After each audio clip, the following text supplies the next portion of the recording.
Welcome to PM7 వార్తలు. చైనాలో metapneumo virus శరవేగంగా విస్తరిస్తున్న ప్రస్తుత పరిస్థితుల్లో తెలంగాణ ప్రభుత్వం అప్రమత్తమైంది. ముందస్తు చర్యలు చేపట్టింది. కేంద్ర వైద్య ఆరోగ్య మంత్రిత్వ శాఖ ఇచ్చిన సూచనలకు అనుగుణంగా శరవేగంగా నిర్ణయాలను తీసుకుంది. ఈ మేరకు తెలంగాణ ప్రజారోగ్య కుటుంబ సంక్షేమ మంత్రిత్వ శాఖ director doctor B Ravinder Naik ఒక ప్రకటన విడుదల చేశారు. ఇప్పటి వరకు రాష్ట్రంలో ఒక్క HMPV కేసు నమోదు కాలేదని స్పష్టం చేశారు. దీని బారిన పడకుండా ఉండటానికి పలు సూచనలు ఇచ్చారు.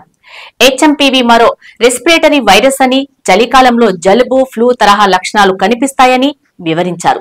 ప్రత్యేకించి చిన్నపిల్లలు, వయోధిక వృద్ధులు దీని బారిన పడే అవకాశం ఉందని పేర్కొన్నారు. ఈ నేపథ్యంలో ప్రజలు కొన్ని సూచనలను తప్పనిసరిగా పాటించాల్సి ఉంటుందని కోరారు. ఇక చేయాల్సినవి, చేయకూడనివి వివరించారు. దగ్గు, తుమ్ముతున్నప్పుడు నోటికి లేదా ముక్కును హ్యాండ్ కర్చీఫ్ లేదా టిష్యూ పేపర్ ని అడ్డుపెట్టుకోవాలి. ఇక 2, సబ్బు లేదా ఆల్కహాల్ తో కూడిన శానిటైజర్ తో తరచూ చేతులను శుభ్రపరచుకోవాలి. ఇక 3, గుంపుగా ఉండే ప్రదేశాలకు వెళ్లకూడదు. అలాంటి ప్రదేశాలకు వెళ్లాల్సి వస్తే జాగ్రత్తలు తీసుకోవాలి. ఫ్లూతో బాధపడుతున్న వారికి దూరంగా ఉండాలి. ఇక 4వ పాయింట్, జ్వరం, దగ్గు, జలుబుతో బాధపడుతున్నప్పుడు బహిరంగ ప్రదేశాలకు వెళ్లకూడదు. గుంపులో తిరగకూడదు.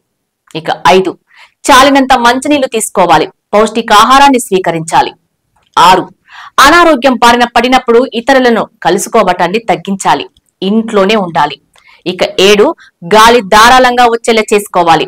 8, కంటి నిండా నిద్రపోవాలి. ఇక చేయకూడనివి: 1, ఇతరులకు షేక్ హ్యాండ్స్ ఇవ్వకూడదు. 2, ఒకసారి వినియోగించిన టిష్యూ పేపర్లు, హ్యాండ్ కర్చీఫ్ ను మళ్లీ వాడకూడదు. 3, అనారోగ్యంతో బాధపడుతున్న వారితో దూరంగా ఉండాలి.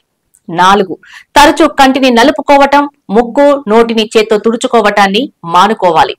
5, బహిరంగ ప్రదేశాల్లో ఉమ్మి వేయకూడదు. 6, డాక్టర్ను సంప్రదించకుండా సొంతంగా ఎలాంటి మెడిసిన్ ను వాడకూడదు.